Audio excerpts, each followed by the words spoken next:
Okay, I just wanted to show real quick, just in case, you know, I don't know how much tutelage you guys get in Photoshop stuff, so I thought I would share how I came about this.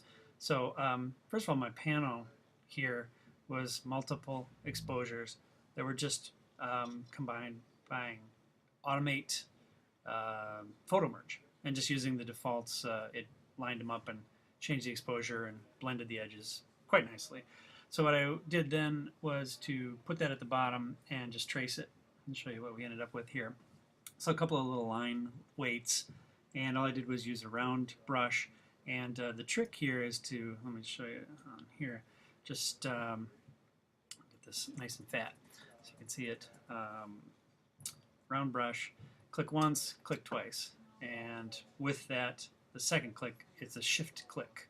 So click once, shift, click again, and you get big straight lines like that. And that, of course, makes it go faster.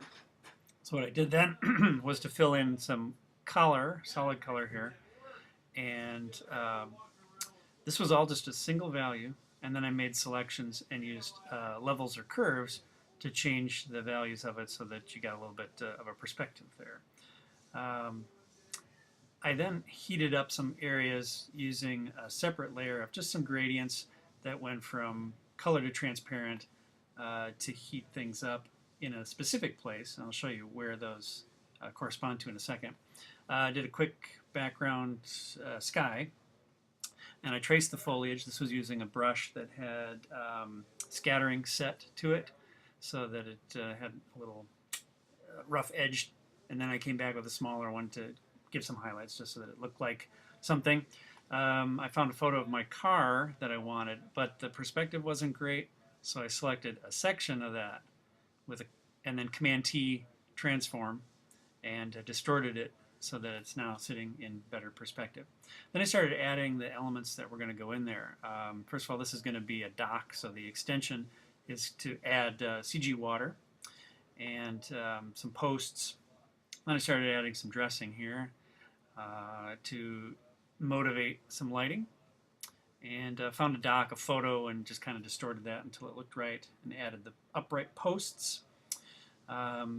This is a piece of stuff I had done for another shot, so I threw that in there. And here now the lighting makes a little sense. One is I want to heat up this spot so it looks like there's an entrance back here, and also gives us something for the car to go by. This is heated up because there'll be a neon sign added in post. So we'll just kind of motivate it with some kind of a backlight up here and or light on the wall. Likewise over here, this is going to be a neon sign, but I'm thinking the actors, the car drives up, parks here, actors get out. So this can be a light that motivates why they're lit. They're supposed to walk on into this, but I don't know if I'm going to actually see it in the shot so much as them making a move towards it, so maybe that can be fake too. And then I just added a little adjustment layer up on the top to give it the overall quality that we wanted. So we started with yay, and somehow with lighting and trickery we'll end up with that.